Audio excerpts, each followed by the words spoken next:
Hey Erica, do you want to go to the mall with me? No thanks, I want to go to Led Zeppelin concert. Well, that's okay. I'll just ask Cynthia. No thanks, I'm going to the Led Zeppelin concert too. Oh, I guess I'll go too then, because I want to see what everyone's talking about.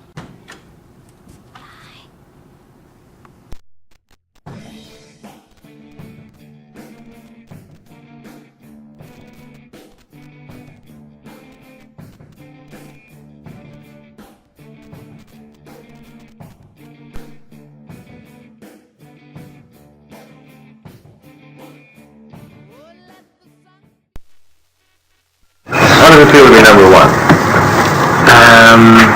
Well, a shock and very elated. In the spring of 1968, Jimmy Page set out to look for new band members. Later that year, he discovered Robert Plant.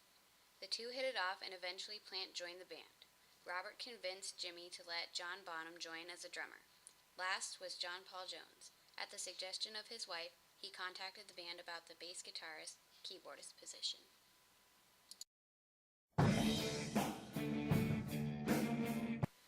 When the newly formed band gathered, they decided it was not right to keep the name the Yardbirds. Around the same time, Keith Moon, drummer for The Who, cracked a joke about how the fresh faces of the band would not go well together. At one point, Moon said that their first performance would go over like a Led Zeppelin. The band liked that idea. They took the name but changed the spelling so no one would pronounce it incorrectly.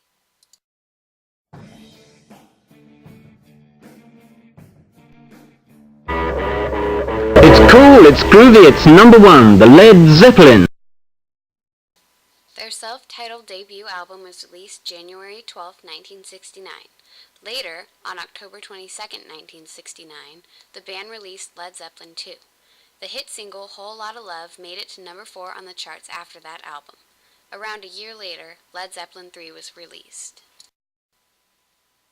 When the fourth album came out on November 8, 1971, Zeppelin fans were amazed. The album had no official title but instead 4 symbols on the cover. It was nicknamed the Zoso album after one of the shapes of the symbols. Coincidentally, the most mysterious album was the one with the most hits. Stairway to Heaven and Rock and Roll were both hugely successful. March 28, 1973, Houses of the Holy was released. Then Zeppelin took a business risk. They created Swan Song record label in 1974. Their first album from there was Physical Graffiti, the 5th album in all. It was released as the band's first double album set. It sold 4 million copies and hit the number 1 on the top 200 charts. In 1976, Led Zeppelin dropped another number 1 album, but the critics were not impressed. The same goes for the first ever Led Zeppelin movie, The Song Remains the Same, opening in fall of 1976. In Through the Outdoor was the final album they recorded together. On August 15, 1979, it was released to wonderful reviews. Finally, after the brutal breakup of the band, they released Coda. The 1982 CD did not please many people. It was a mix of released and unreleased Led Zeppelin songs. In May of 1980, the band was preparing for what would be their final tour. Then, after a night of partying, John Bonham was found dead in a hotel room. Led Zeppelin knew they could not go on without their beloved drummer. On December 4, 1980, the group officially disbanded. In 1985, Led Zeppelin went down in rock and roll history by joining the Rock and Roll Hall of Fame.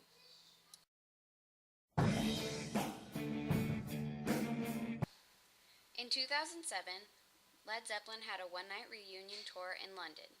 Many rumors started that they were starting a reunion tour, but the band denied.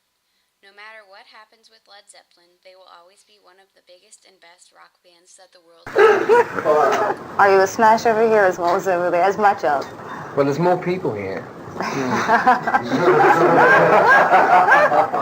That's so. Therefore, it's a proportional difference, really. It's probably the same, but on a different scale here.